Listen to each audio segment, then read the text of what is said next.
It has been the honor of my life to serve you. I won't stop. In fact, I will be right there with you for all my remaining days. Yikes. Obama left the White House in 2017, but the ghost of his administration continued to haunt those hallways for years to come.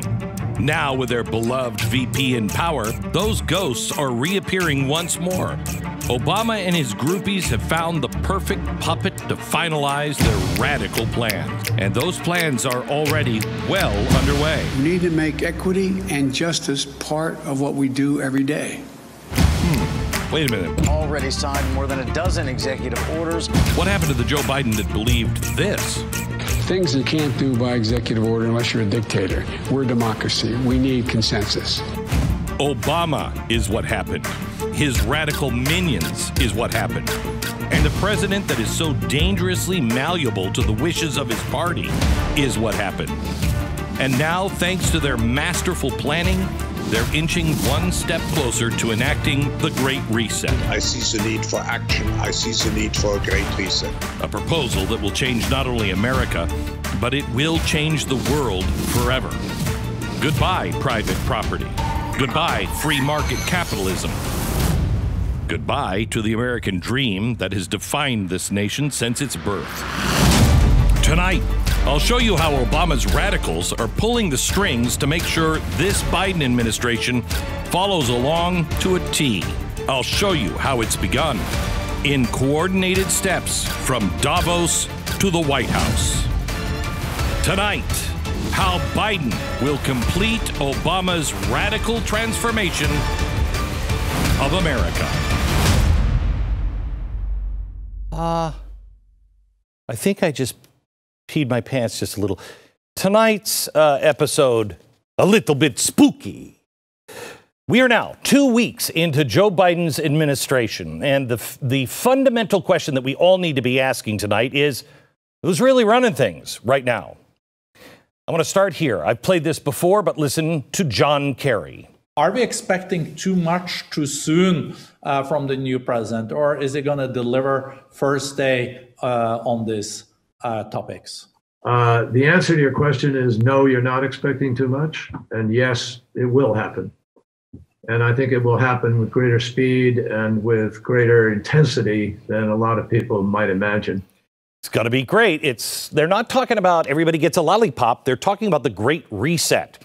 That's climate czar John Kerry, who now also sits on the National Security Council, speaking at the World Economic Forum on Biden's intentions for the Great Reset, the global plan to use the coronavirus and climate change to forever fundamentally transform society as we know it. I want to show you another video. This comes from the World Economic Forum. It has been deleted once people started freaking out, mainly about this. You'll own nothing and you'll be happy. Oh, you mean I don't have any possessions, but what do I do? How do I mean, do I get clothes, a car? Who owns that? Yeah. See, you may not have any possessions, but they will be owned by someone, giant corporations and the government in a private public partnership. You know, GM will own the fleet of cars and you'll forever lease them. You will forever be a consumer because that's how they see you. Is this what we want for our country? Is this the life you want for your children and your grandchildren? Because this is exactly what John Kerry told the World Economic Forum that Joe Biden's administration would hasten with, quote, greater speed and greater intensity than people imagine. All we have to do is get it up to 88 miles an hour. Ownership shifting from the people to co-opt between big corporations and big government used to be something the left condemned. Used to be things that I would think, oh, that's movies. Crony capitalism is every reason why we hate government and don't trust corporations. It's how a politician can never hold a real job, spend nearly 50 years as an elected official, and somehow or another magically become a millionaire, along with the rest of his family. How does that work? Here at home, it's kept quiet, but in places like Eastern Europe, Russia, and China, it is now considered the way things work. It's called an oligarchy, and Democrats are hoping to use Biden's administration as the catalyst to shift the power from you, the people, to them, the corporations and governments of the world. That's what the Great Reset is really all about. And it's a path that we have been on for a very long time. Today, the excuse to merge business with government is the coronavirus and climate change. But it's no different than it was in the 1930s, just different reasons. 1930s, progressives were a lot more old-fashioned. The Great Depression was their vehicle for change, and boy, did we get it. There's a reason why the modern left idolizes FDR so much, and it has nothing to do with World War II. FDR orchestrated a catastrophic change in the American experiment. Do you remember this scene from Back to the Future 2 when Doc Brown talks to Marty and he's using the chalkboard because, of course, I mean, you have to show on a chalkboard and explain everything, how you can go from past and then never really be able to get to the original timeline. Well, this is Doc and Marty's timeline in America. If we were to start in 1791 when we all thought, let's put together a document to make a more perfect nation. Not a perfect one, but it would continue to grow, and maybe someday we'll get to maximum freedom and the maximum people that are living their dreams, okay? The most security. Well, we were never supposed to become an oligarchy, but the reality now is that FBR is now Biff. I mean, Biff owns the casino, married to Lorraine. It's a nightmare. America's trajectory shattered with FDR, sending us on a new path. There was a couple of reasons. First, in 1917, Woodrow Wilson, I hate that guy, we had a policy in America, an understanding, no foreign entanglements. That's their business, stay out of it. But at this time, in World War I, the left over in Europe wanted to reset all of Europe, so they were all for World War I. Wilson was on board too. We got in, we created a central bank, to protect the people. Well, that was a disaster, and it set us up for World War II and the Great Depression. Now we had new reasons. Now we have World War I, World War II, small government was under, we were all under local control. That was the best way to do it. And FDR started something called the NRA. It is the National Recovery Administration, the Blue Eagle. It pulled together private businesses, unions, and the government all together. Sound anything like what's happening today? Well, it was all in the name of fairness and equity, which is different than equality. Sound familiar again? With this new public-private partnership, same language as we use today, the federal government was able to tell business owners how much they could pay their workers, what they could or couldn't sell, what they could or couldn't grow, and at what price they could sell things. The Supreme Court, thank God, declared it unconstitutional 2 years later. But much of it was snuck in anyway when Congress passed the Wagner Act in 1935. Now, if I happened to have a radio or TV show back in 1935, nobody would be watching the TV because it wasn't out yet, but different story. I would be going after FDR for blatant plagiarism because somebody had already done all of this. They put private businesses and government together and codified it into law. They did it 5 years earlier. It was called the National Council of Corporations, and it was established by Benito Mussolini, the fascist. But listen to me carefully. Forget the terms like socialism and National Socialism. Outside of people like Bernie Sanders or AOC, no one in the Democratic Party will say them. They're smarter than that. And if we want to stop what's coming, we have to stop using those terms as well. Tonight, I'll show you proof that we should be calling this an oligarchy. But they're modeling everything on China. And China hasn't been communist for a long time. They are an oligarchy, where the elites fall into two classes: the billionaire CEOs and their corporations, and the government collaborators. Everybody else, the 1.3 billion people in China, are their subjects, are consumers, and nobody cares about them. Don't worry, you'll own nothing, and you'll be happy. Now, it took 20 years on our altered timeline, but Eisenhower finally spoke up. Ike's farewell address famously called out the military-industrial complex, but most people never understood his broader point. He wasn't calling out the growing power of the military alone, but the combination of government and private businesses. Ike called the danger of the Great Reset and what Democrats are currently trying to do perfectly back in the 1950s. Quote, "The prospect of domination of our nation's scholars by federal employment, project allocations, and the power of money is ever present and is gravely to be regarded. Public policy," he said, "could itself become the captive of scientific, technological elite." Wow, if that's not Babe Ruth pointing out where he's going to hit the home run, I don't know what is. How many government officials and their friends and family have gotten rich off of climate change, the push to go green? How many people got rich in government when the medical industry stepped in with the government? How about universities? What about the military-industrial project? This is what happened.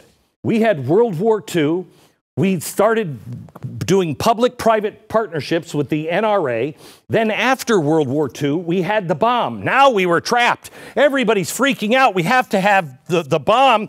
We could all be dead in 11 minutes. So the government can't go back to the original timeline. We have to get bigger. We didn't have a standing army until after World War II.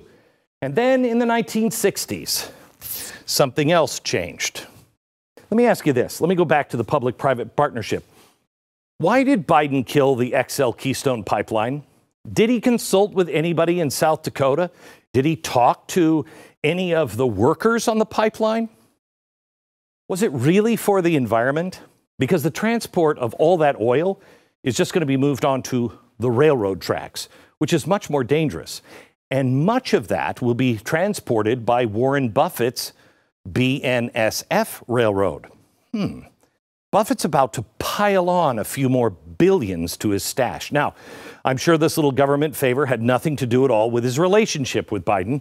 You know, back in October, he told some donors at a fundraiser, quote, "I just got off the phone with Warren Buffett talking about how we're in a position, unlike we were 50, 70, 80 years ago, to lead the whole damn world in a way that no one else can." How? How come we're not having that conversation?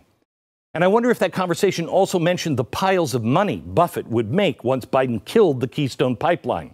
See, he doesn't consult with us, but he consults with them. If the media wasn't in bed with the government, they'd ask that question. This is exactly the kind of crap we need to keep our eyes on. It's why we don't trust anything. Everything will be done in the name of safety, equity, or conservation. Meanwhile, the billions will continue to flow and the oligarchy will grow. Ike's warning lasted a very short time. One president. After Kennedy was killed, LBJ came in and he doubled down on Biff's or FDR's transformation. LBJ took this, the central banks, the foreign entanglement, the World War II, the government growing, the bomb, and he added something else. The Great Society, education, plus we were now the global police. Oh, plus in 1972 or 73, we became the global consumer. We became America's bank. We were the biggest lender and we were a consumer. And we had a war on poverty. So we were the global police and the war on poverty. Well, that's the framework because we just took all of this and put it together. Now it's all failed. Great Society didn't work. Global police didn't work. The global consumer, I don't want to be that. The global bank, are you kidding me? Look at the state of our banks. Do you believe in them? Do you think any of these endless wars and foreign entanglements have worked? None of this is working. And yet, we went off the timeline. And now they're saying, let's put all of this together in even a bigger package, a global great reset, where we have the police and all of the bailouts for the Great Society and the war under control. It's going to be great with all of our corporations. Wow. Biff's Casino, here we come. If LBJ and FDR set the framework, Obama came to seal the deal. And Biden, with Obama's core people, will finish it off once and for all. And I'll show you how next.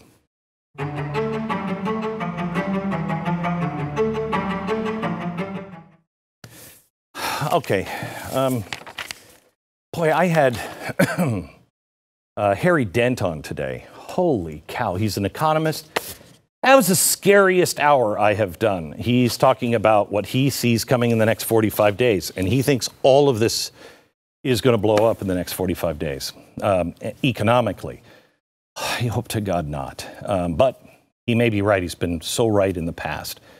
Please, please, please, please refinance your loan right now. If you're paying 3 or 4% on your mortgage or more, you are way overpaying. The credit card debt.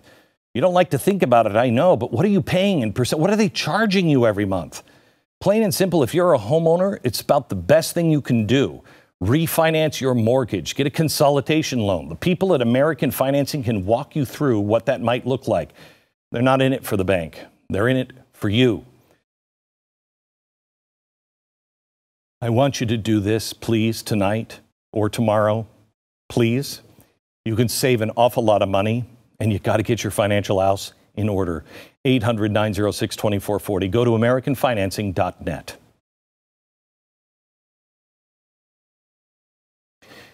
I want to ask you, if you will, if you would help us at the BlazeTV. I'm going to tell you about some czars coming up, but there's also talk now this week of a new reality czar. You know, and I thought, oh, maybe they're going to just worry about, you know, what really happened on Survivor Island, if that's even on TV. No, it's reality, not like a reality show. Reality. And it's made up of experts and government officials. And a government official will tell you what's real and what's not. Oh, well, that's fixed the trust. I can guarantee you we will not be a part of the reality crew when the czar gets into office. Please join us at BlazeTV. I know we sweat to get it right. We correct it when we get it wrong. I know that Mark Levin and Steven Crowder does that. I know Dave Rubin. We all do. Join us, blazetv.com/Glenn. Use the promo code Glenn. You're going to save 30%. Please do it now if you're not already a subscriber. We need you. Without getting into details, because I'm going to one day, because it was a bizarre meeting. I actually had dinner at my Airbnb in Los Angeles. And I had dinner with a member of Obama's staff who I didn't get along with, and he didn't get along with me. It was an interesting dinner. He told me a lot of interesting things, like back then, a lot of people were really pissed at Obama.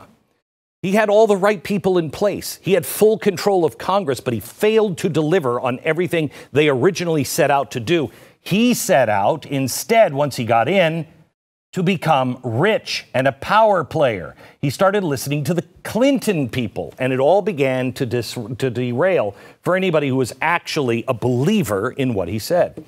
Now, that's a frightening thought. I just showed you how much of the country has radically changed, but it could have been worse. Oh, yes, it could have been.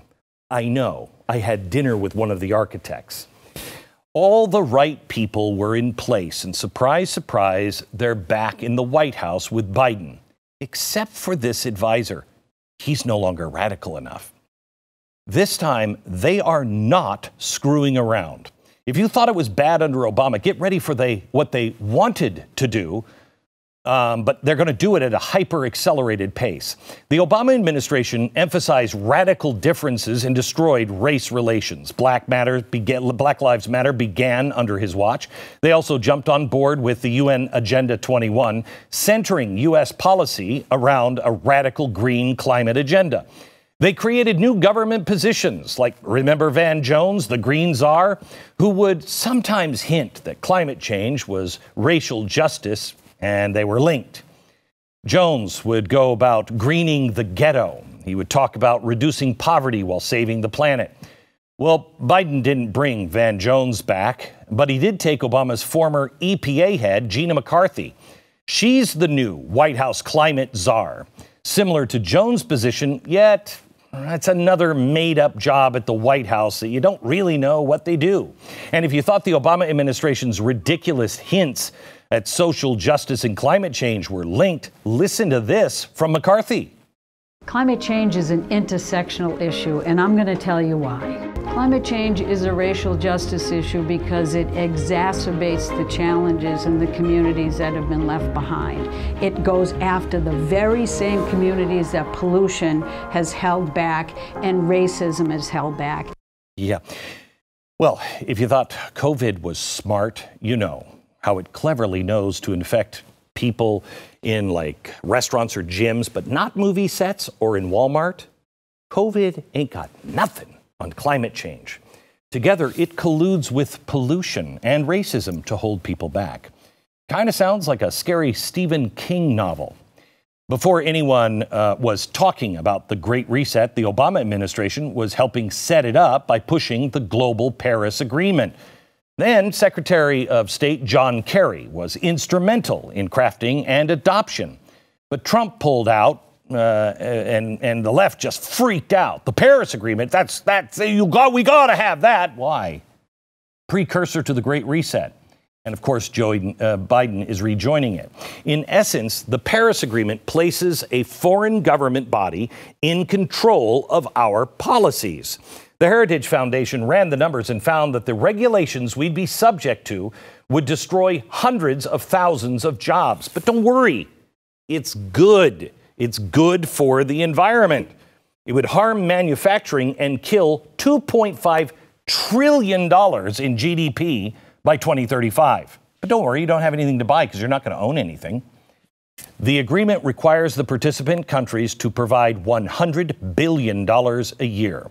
Obama authorized $1 billion of your taxpayer dollars that was sent to the fund. There was zero authorization from Congress, but who needs that anymore? And all that money, what's it used for? Well, it's used to fund, and I quote, green energy and pay for other climate adaptation and mitigation programs. Oh, well, don't get too specific. It's all sciencey and stuff. As I showed you in multiple other shows, companies are already being forced to adhere to the government's climate agenda. Financial institutions like BlackRock won't even lend money to a corporation unless they stay in line. Now, some of those companies will get funding directly from this multi-government slush fund, a government corporate oligarchy that has been in plan for years. It was no surprise at all when Biden brought back Obama's Secretary of State that led the Paris Agreement charge. John Kerry has been named Special Presidential Envoy for Climate. Why just have the climate czar when you can have a special envoy for the climate, too? McCarthy clearly got the better title, but John Kerry will actually sit on the National Security Council. I told you they're not playing around anymore. Now it's national security. The failures of Obama's green climate agenda will look like kittens play. I'm going to go through Biden's executive actions on climate change later in the show, but as of now, and this figure will probably go up, his plan will cost $2 trillion. We're already up to our eyeballs in debt, but did anybody care when Trump was spending it? So why not double it? They're going to add another $2 trillion. And what about taxes? But Biden has been adamant that no families making under $400,000 a year would see their taxes increased. So how exactly does that jive with Biden's Commerce Secretary, what they said last week when she was asked if she would support an increase in the gas tax? I, as governor, am deeply in touch with how much increasing bills affect the average American family. Having said that, we do need to meet the climate change challenge, and we need funds for improved infrastructure, better roads, safer bridges, and which also creates jobs. So I would look to balance those interests and work as a piece of the president's team. Isn't it amazing how carefully they have to watch every single word? They know, they just don't want you to know. So what she just said there, if I can translate, bullcrap into English, yeah, get ready to pony up. We got a climate to save. And if taxes aren't enough, they'll find other ways to take your money. Obama tapped Janet Yellen to run the Fed, and Biden has brought her on to head up the Treasury. Yellen has been holding virtual listening tours with companies all across the country. She's not talking to you, companies. Check out what she's been emphasizing. Quote, the need to create equitable growth using the tools of the Treasury Department to combat climate change and rebuild regulatory institutions. Seriously? We're going through the worst economic crisis in years and in decades, and that's what they're focused on? Really? The Obama domestic policy was a catastrophe, printing insane amounts of money while simultaneously wasting it on green projects that mostly flopped. His lefty rhetoric saw the rise of Occupy Wall Street and BLM. So hopefully Biden didn't bring any Obama retreads into domestic policy, because that would be, oh no, Susan Rice is back. I'll make your head explode. Pick an Obama-era scandal, and you'll usually find Rice right at the center of it. Maybe now that she's back in the White House, she can tell us what she really meant by blaming Benghazi on a YouTube video. And these people are going to tell us what's true and what's not.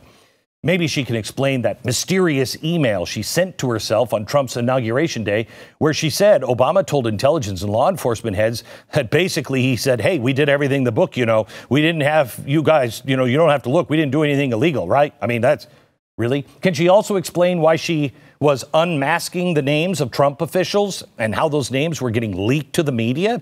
I mean, I could list the rest of her scandals, but, we need to increase the time of the show to maybe, 60 minutes to 60 days.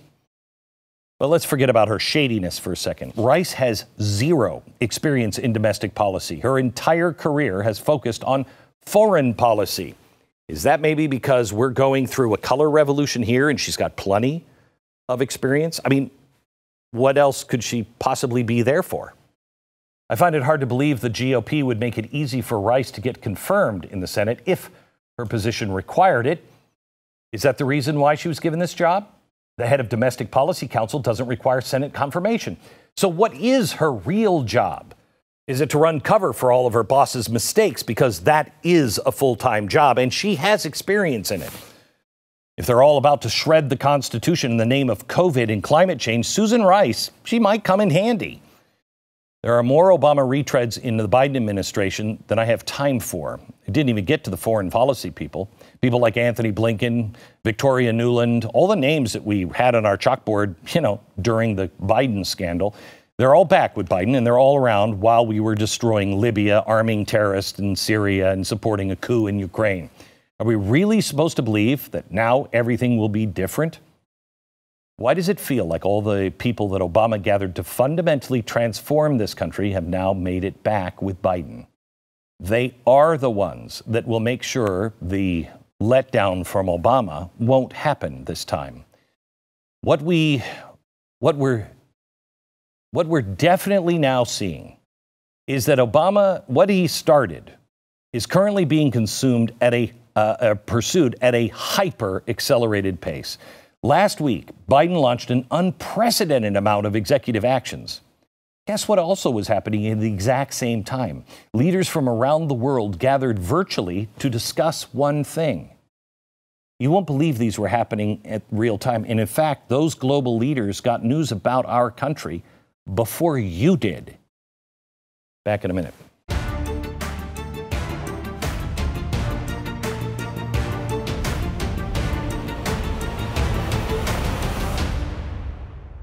I want to talk to you about rough greens. This is my wife in our torn up house. Go ahead and play this, will you? There's our dog running. He never ran to his bowl like that. Look at him wagging his tail, waiting for the rough greens to be fed to him. He is a completely different dog. I know we live like trailer trash. Redoing the house. But he is happy. He is healthy. This is not a dog food. This is a supplement that you put on your dog's food. It's jam-packed with minerals and vitamins, antioxidants, omega oils, probiotics, all the crap that you're supposed to eat, but you don't want to. I don't know why they can't make it taste good for us humans, but they love it. Dogs love it. You care about your dog. I know I care about mine. If you're feeding your dog, especially dry kibble, you have to add this. You really do. See the difference in your dog. Get the Rough Greens Jumpstart Bag today just for $14.95. Start the process of getting your dog healthier and happier. Make sure that they like it. And then buckle up to see your dog thrive again. Just go to roughgreens.com/Beck. That's RUFFgreens.com/Beck. Coming up in just a second, I'm going to take you back to 2018 or 19, where I made a prediction, and I think everybody on my staff thought I was nuts. But you tell me if it hasn't come true. And if it has, oh, look out, because I know what's coming next. We're going to do that in a minute.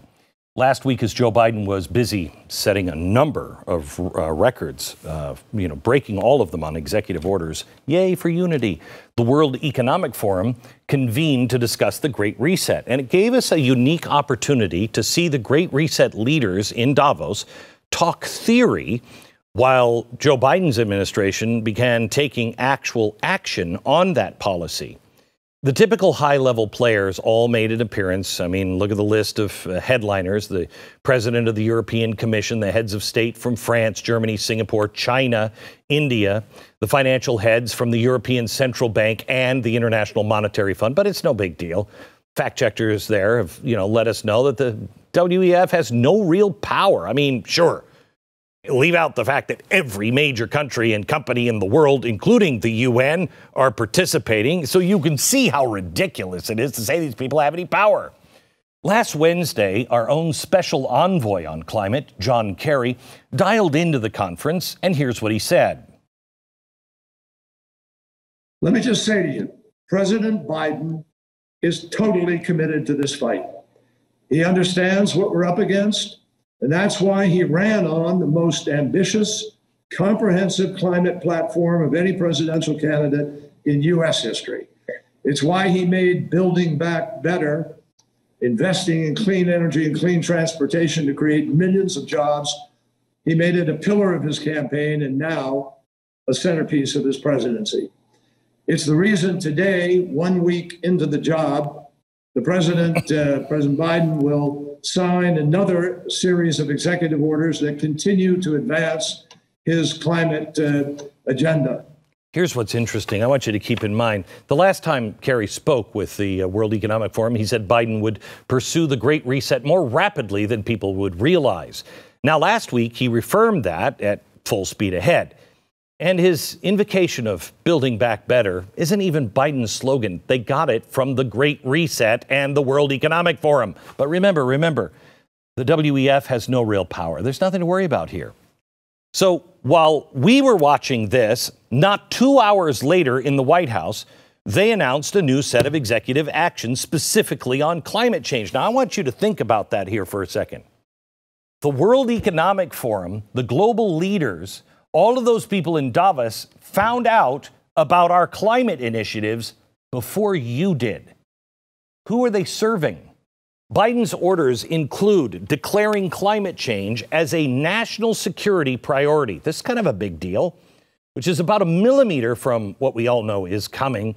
Climate change is a national emergency. Then you can suspend all kinds of constitutional rules. I actually expected them to declare it last week. So, hey, there's 1 point for Joe Biden.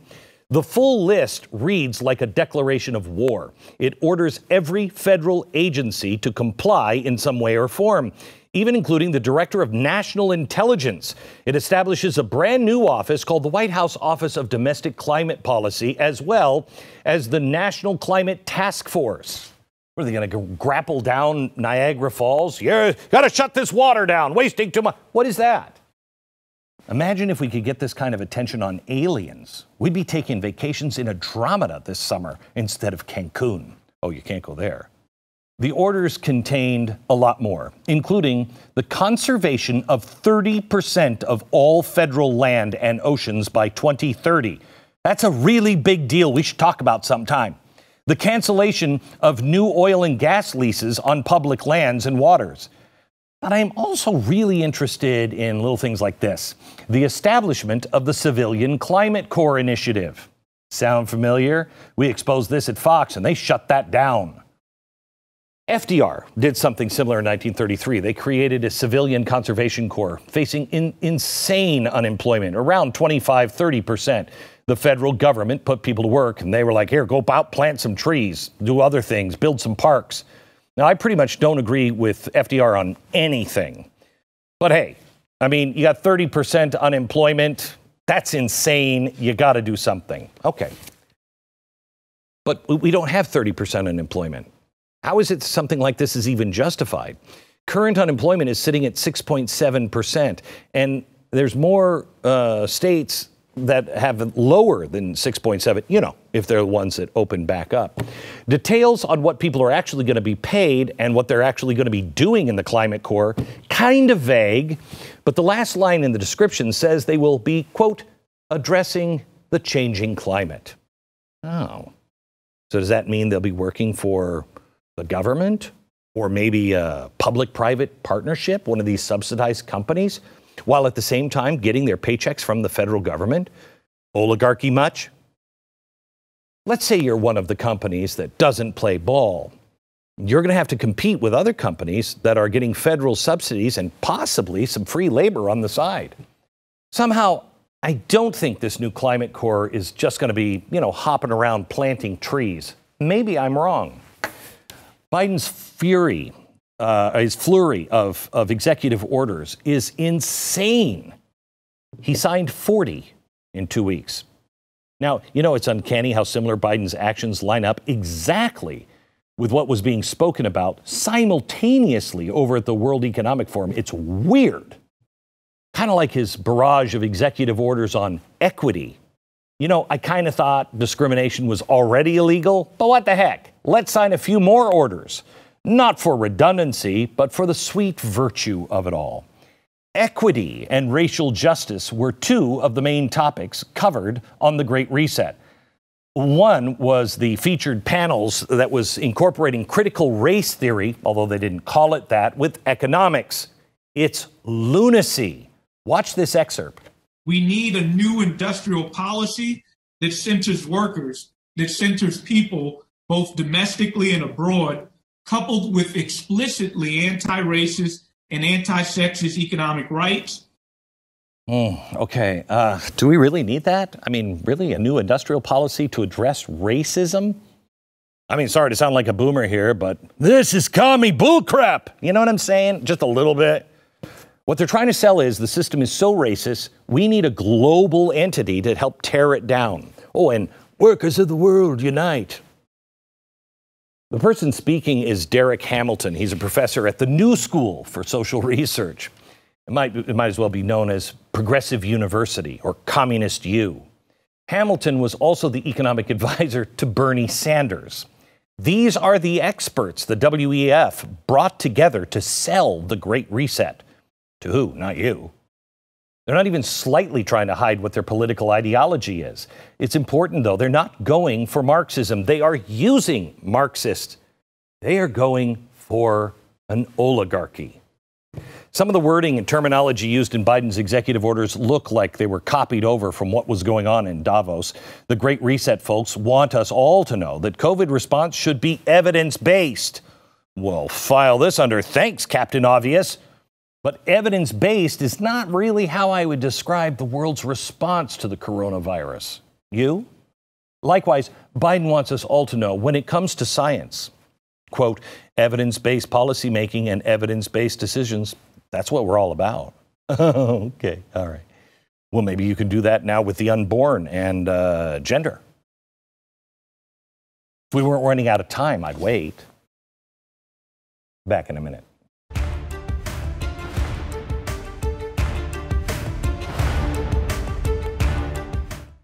Yes, Built Bar is the secret for me keeping a body like this. You got to work hard on it. Get up early every day, and you don't know what it takes not to exercise. I've gotten to the point where I'm seriously thinking I have to pay people to carry me around so I don't walk. I'm actually trying to lose weight. I've lost about 8 pounds now. I'm trying to eat healthier food, eat tastier food, and still not exercise, but Built Bar is really helping out. It's much healthier than your favorite protein bar. I mean, look it up. The bars are low calorie, low sugar, high protein, high fiber, great for a keto diet. You can lose and maintain weight while indulging in something really yummy. I have a sweet tooth, and at night it drives me crazy. I got to have something sweet. Well, that's where the Built Bar comes in. Only 110 to 160 calories, 16 to 20 grams of protein, 3 to 5 net carbs. It's the healthiest thing you'll probably enjoy all day, and you're going to love it. It's never been this good. Honestly, they're like witches that work there. I don't know how they do a Built Bar, how they make it, I don't care. Caramel brownie, cookies and cream, mint brownie. Oh, they're just fantastic. Built Bar. They reset the promo code for this relaunch. Don't give up on your resolution. Built Bar is the answer. Go to BuiltBar.com. Use the promo code Beck. Get 20% off your next order. Promo code Beck for 20% off at BuiltBar.com. So the Great Reset Conference theme this year was all about building trust. The World Economic Forum is facing a serious hurdle there. You see, for an oligarchy to be successful, you kind of need to bring together both government and private businesses. But there's one problem. No one trusts anybody anymore, especially the government. I want to show you a chalkboard of mine I did several years ago, and it started out where I told my staff, it was like 2017, 2018, I said, we have to watch for these things. I boiled them all down to this. Polarization and civil unrest, critical stage, 1930s European levels, Nazis, Antifa, right and left extremes. I'd say we have that one.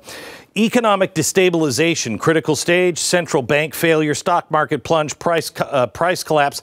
I think this is coming, but I also think it came in a different way. It didn't hit the top, it hit the bottom with COVID. Then tech disruption. Critical stage, jobs, finance, communication, and privacy. You got a problem with privacy? How are we communicating? Are they cutting anybody off yet? And all of because of COVID, a lot of those jobs that are going to be lost are already starting to change. The big one here, so I would say we have somewhat this. This one, the trust implosion. I said, I don't know when this is happening, and I don't know if they're going to go in order, but this is the one I really worried about, the trust implosion. It was going to include government, media, tech, finance, justice, corporation, and education. I'd say a big check on that one. That would lead to all of these people needing each other and protect against you. So they would all form together to merge into what I said was a new world order. Didn't know at the time. It would be called the Great Reset. That's it. The trust implosion would be the final catalyst for change. It's interesting how the WEF themed their conference this year, Building Trust. This is a trust barometer used by the World Economic Forum. I want you to take a look at their version of my chalkboard. Look at this. They go all the way back. You have it? There it is. They go all the way back to 2001 with public trust in corporations breaking in 2009. Their solution in 2011 was the merging of business with the government. But there's a huge problem. The trust in government plummeted in 2012. By 2021, they declared full-on information bankruptcy. That's this year. In other words, no one trusts anything or anyone anymore. That's true. But their solution is merging business with government, media with the government. This is the exact same thing I saw coming, and I was warning, but they are saying this is going to be good. It's not. They want so badly to convince you that the government and corporations can be trusted. They need your consent when industries like Silicon Valley finally made it official to sign a deal with Washington. Listen to this from Salesforce CEO Mark Benioff at the conference. In the pandemic, it was CEOs in many cases all over the world who were the heroes. They are the ones who step forward with their financial resources, their corporate resources, their employees, their factories, and pivoted rapidly, not for profit, but to save the world. So they saved the world. They also saved their corporations and made an awful lot of money. But the little guy, he did nothing but sit at home and not work. They were the heroes? Okay, the first high-profile speaker on day one of last week's conference was the Chinese president. I kid you not. And I believe there's a very specific reason for that. During his speech, he warned of a new Cold War and stressed the importance of working together. Then he laid out a 4-step plan to moving forward, which included macroeconomic policy coordination. The World Economic Forum was giddy. They posted that speech all over the place, but they left off one thing. The fact that the Chinese president also said the world needed to stop interfering in China's internal affairs. In other words, we do business with each other. Just look the other way when we commit genocide on our own people. The Great Reset.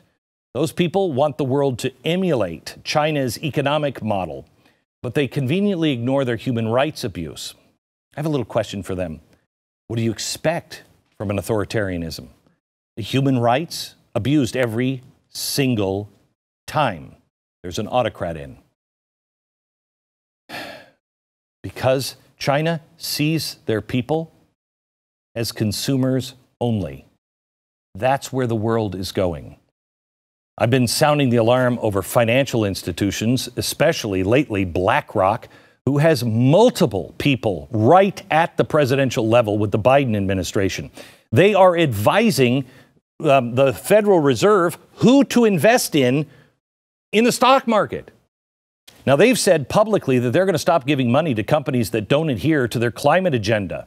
Their CEO, who was a candidate for the Treasury Department, spoke at the conference last week on how much they're looking to spend to pull all of this off. We're going to need $50 trillion of investing to get to a net zero world. And so it's not a small price tag, but the opportunity is going to be large. $50 trillion. Just so you know, if we took all the money that every corporation, every person made every year for the year's GDP, the global GDP, put it all in one big pile, it'd be $37 trillion. Are we going to print our way to the Great Reset? By the way, BlackRock just changed their policy. If you don't abide by climate change rules, they're not going to invest in you. Coca-Cola announced yesterday, listen to it on our program, that they're also not going to do business with you if you don't have equity rules. It's insane what's happening. It's an end run around the Constitution. And by the way, if you don't think your taxes are going to go up, really, figure that one out. All the money is going to be doled out to the hand-selected companies. Those that do not comply will get left behind. Left behind. Tough luck, kid. More in a second. All of this may seem overwhelming and too big for you to be able to do anything, but it is not. You must get onto your city council. You must start to hold them accountable on Agenda 2030, et cetera, et cetera. Arm yourself with information. Listen to the program, watch the program. We will give it to you as we can. Thank you for subscribing to The Blaze. Good night, America.